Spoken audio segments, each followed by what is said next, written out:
Hello, I'm Jashikins, and welcome to another episode of Jash Reads. Tonight, we will be continuing to read Animorphs number 6, The Capture, by K. Applegate.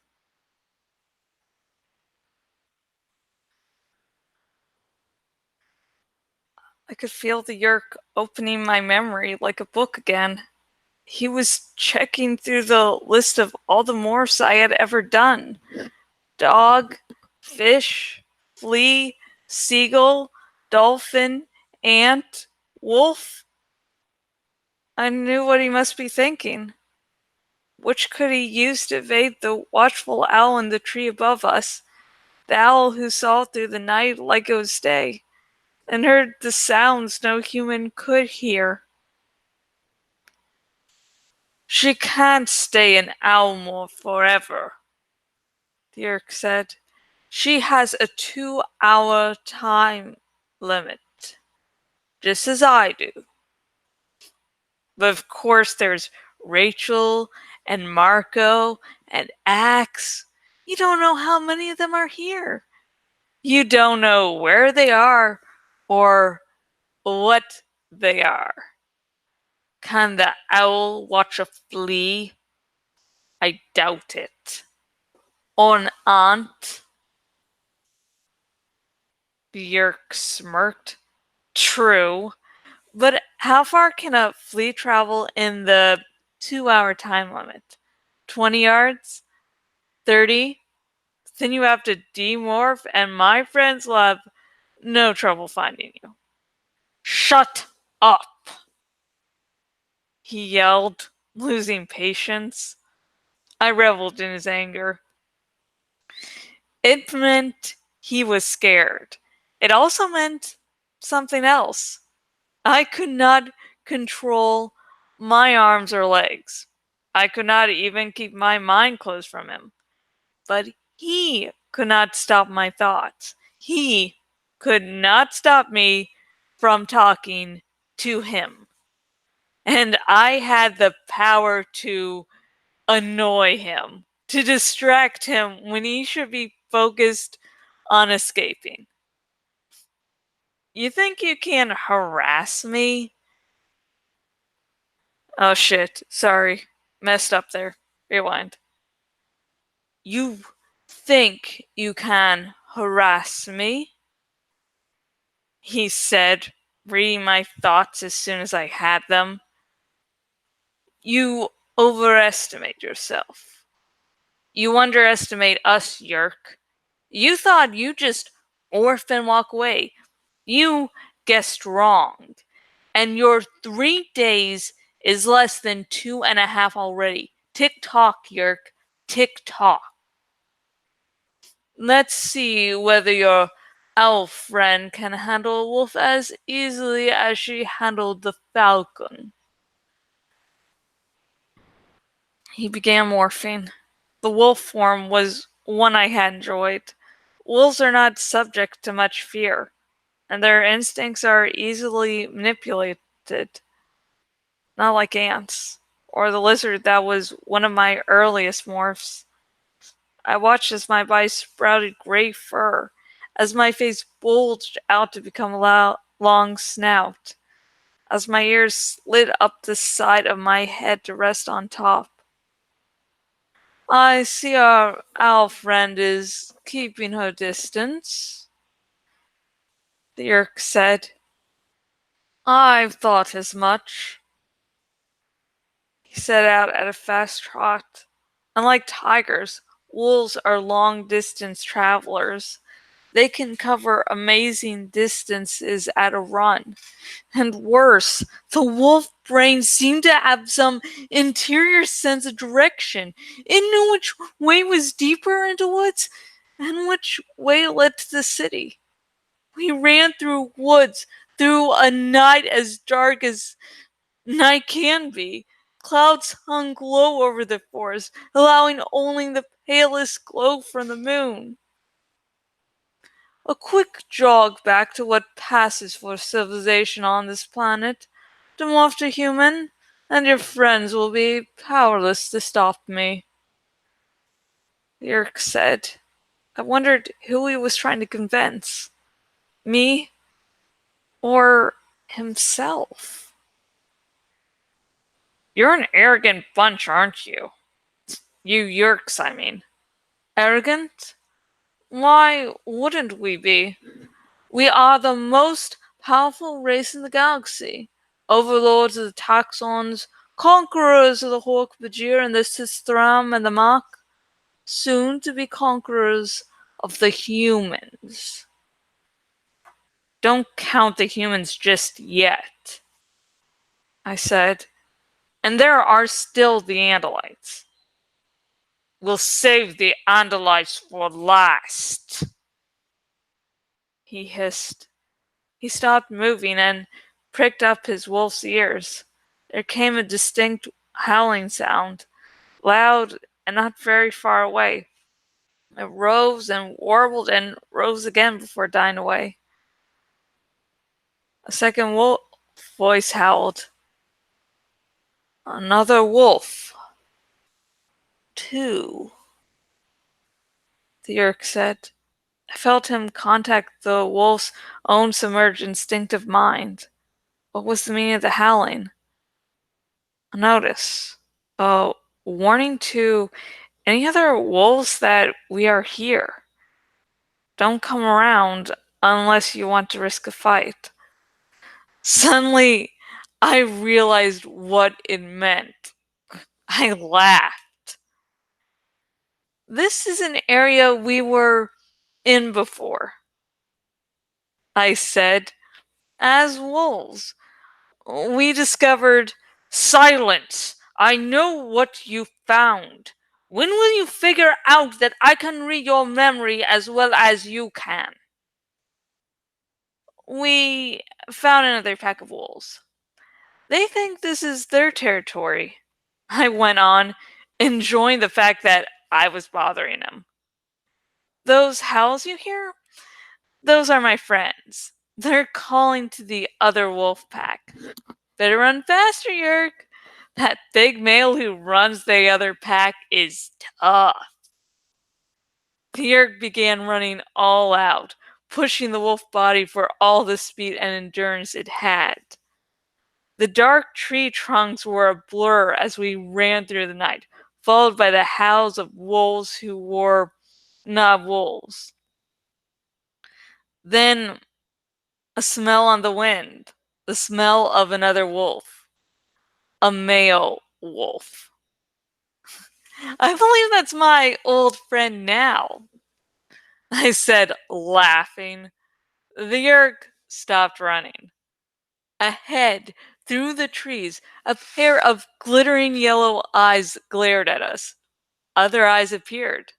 5 wolves, 5 real wolves, waited for us to try to move forward. Go ahead, I taunted the Yerk. Go kick his butt. Of course, that's a real wolf there. An alpha male, leader of his pack, which means he's probably been in a dozen fights and won them all. Go on, Yerk.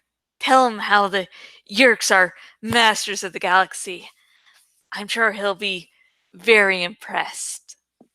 I could sense the Yerk's hesitation, his uncertainty. So many species on this planet, he said to himself. So many balances and connections.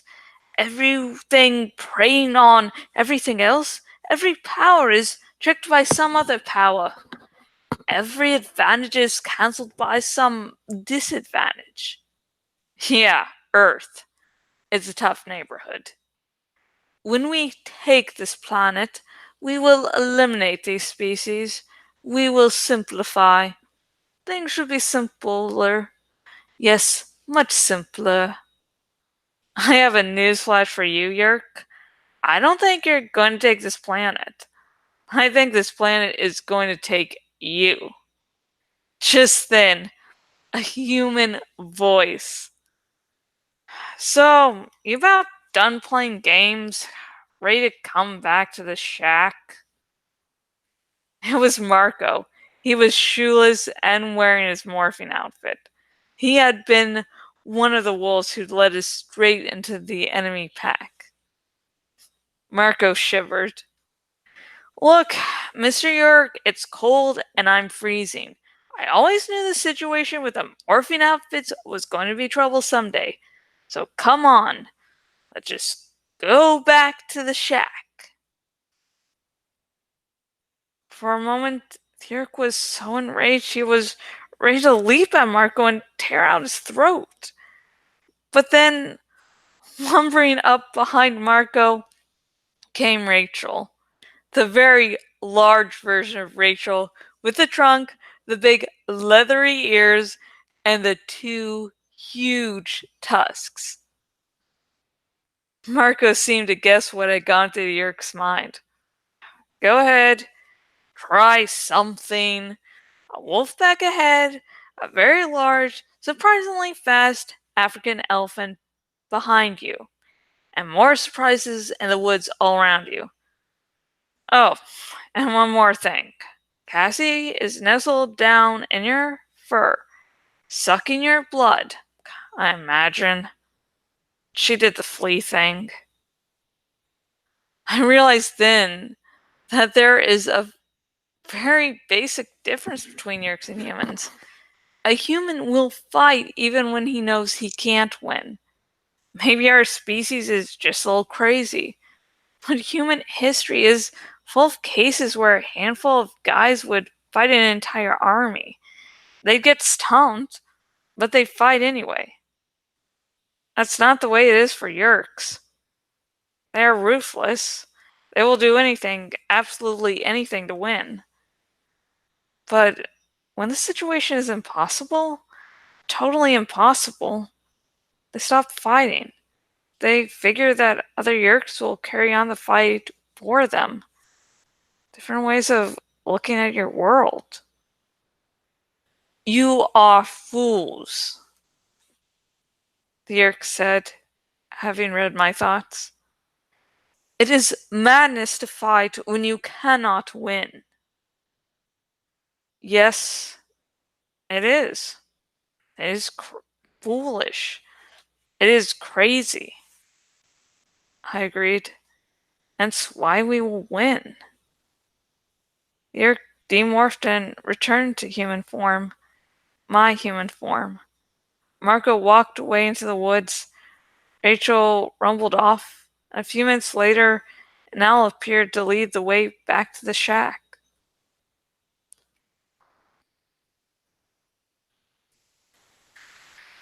And that's it for this chapter. And I love Temrash. And I do like in this chapter that we get to see more of a Yerk's perspective on things. That, we're so used to up until this point of seeing the Yerks through the Animorphs' eyes, through human eyes, through the people that are about to be conquered eyes. And so with this book, we're getting a very personal look at a Yerk. And it really is exciting. So, like, when you get little tidbits here and there, it's exciting, at least for me. And near the end of this chapter, we got another insight into your culture. The fact that they can be ruthless, but when something is impossible to win or they think so, they're like, oh yeah, fuck it. So I would like to know what you think about the Yerk's viewpoint. What do you think is better? I don't know if that's the correct word, but I'm going to be using that. What's the better mindset in your point of view? The human point of view, doing absolutely anything and everything to win, or the Yerk's perspective of they might say we're insane, but we're not doing that shit. That's our others of our species will, help with that. We're not, yeah. Please comment down below, and please also comment down below with anything else you thought about this chapter. And please remember, no major spoilers in the YouTube's comment section. I'm hoping beyond hope that people will find these videos and then they become part of the Animorphs fandom. So, there are definitely some big twists and turns throughout this series that, you just don't want spoiled. So, if you are watching this on YouTube and you do want to talk spoilers about this chapter, in the description there is a link to my Tumblr Ask box, and just go crazy about spoilers there. And if you're one of those people who have just watched this video and you're like, oh my gosh, this series looks a lot more exciting than I thought. I thought it was just these childish book covers with children turning into animals. If you would like your very own copy of Animorphs number 6, The Capture by K. Applegate, if you're watching on the YouTube's, link in the description. If you are watching on my blog, link down below, and both links will take you to where you can buy your very own copy of Animorphs number 6, The Capture by K. Applegate. And if you're watching this on the YouTubes, please like this video. I need attention, please. And also subscribe to this YouTube channel, because you know what? There's going to be other great content, including more chapters in my dramatic reading of the Animorphs series. There's also reviews. I'm going to be reviewing other Star Wars novel, which I'm actually still. It's like writing this review for the movie Triangle. It's like whenever I can work on it, I can't really work on a lot. It's like it's cursed, I swear. And so I have to finish up writing that review, and then I will get to writing the Star Wars novel review, which I hopefully will start to write either tomorrow or Sunday. And if you're interested in that Triangle movie review, that is going to be a Patreon exclusive, but I am going to release an excerpt on this channel. So, ta-da. And if you're watching on my blog and watching on the desktop version of my blog, please choose the followed by email option so you will not miss another blog post again. I don't just do these dramatic readings. I also do little essay thingamajigs. I also post some of my fanfics there. For the more mature fanfics, those are the edited versions. Yeah. Gosh. And that's it. Now, I'm going to, in the next segment, I will be talking about my day a little bit and slowly work on a graphic. Not a lot. I will do bits and pieces each episode so I don't bore you to death. But, I may talk about what's happening with me, what's happening with my life. And this is a segment if you want to drink either alcoholic or non-alcoholic beverages, go ahead. Maybe try to make it classy. I don't know. It's a little relaxation, especially after, harsh chapters. This wasn't such a harsh chapter, but yeah. Animorphs is, oh, it's kid friendly, my ass. I don't know how the fuck I grew up with it.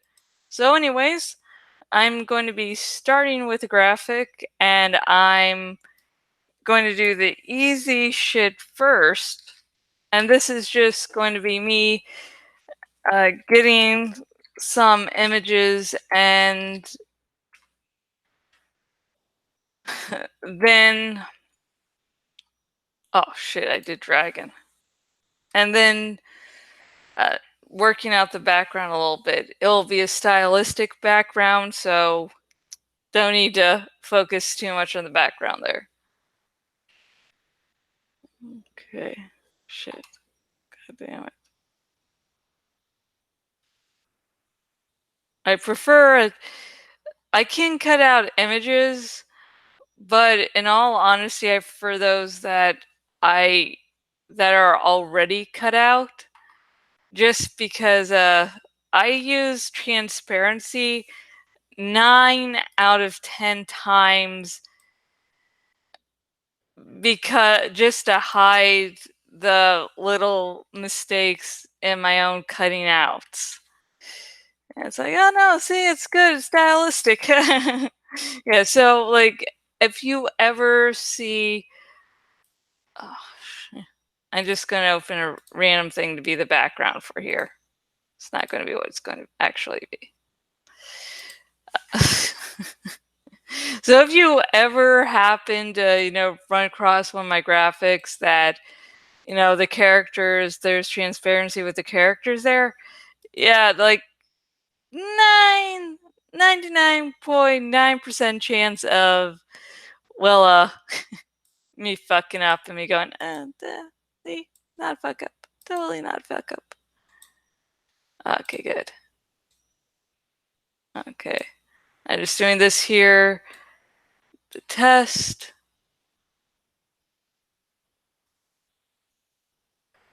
Like where this placement would be, because you can see right here, it's a top cut off a little bit, and if it's like in the middle there, it's going to look really fucking awkward. So it's most likely when I get there, it's going to be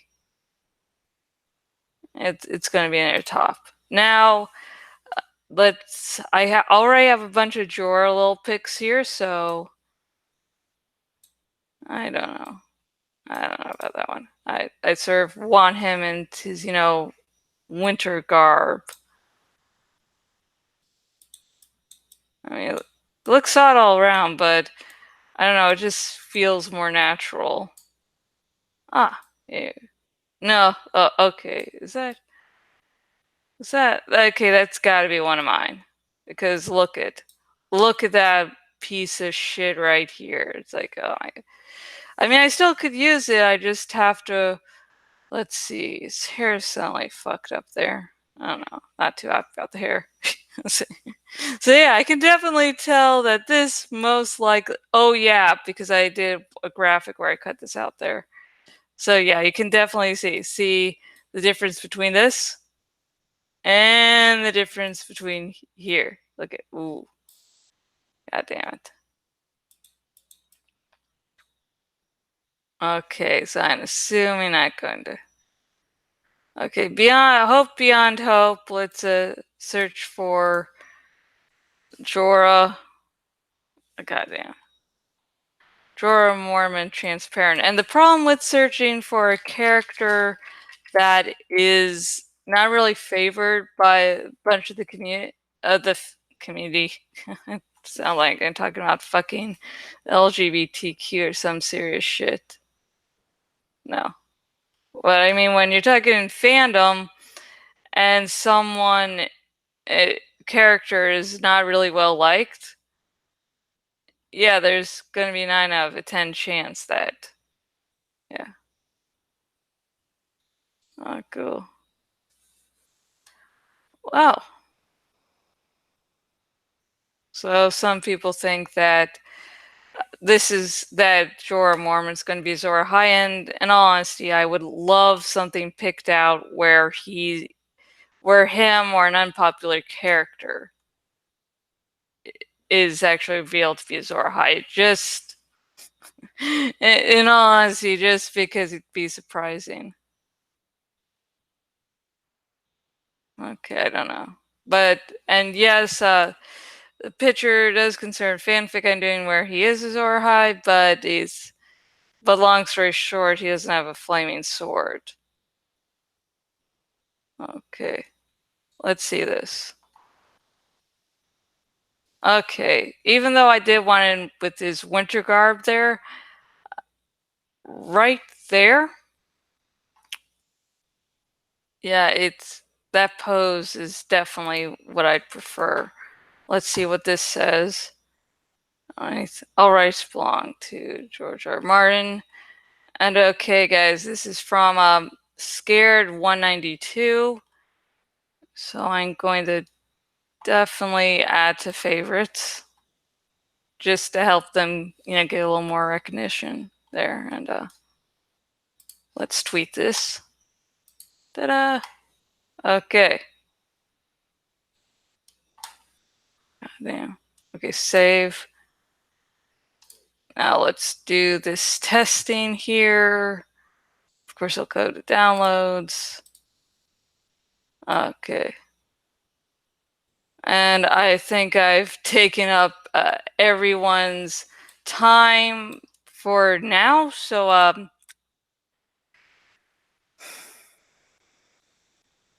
yeah, I'm not going to work on the background to the image today, just because we spent enough time discussing the actual characters. And woo! So we got a nice Smexy Jorah moment there. Ooh. I'm an adult, folks, and that's who I am. So take a final swig of your drinks, especially if it's alcoholic.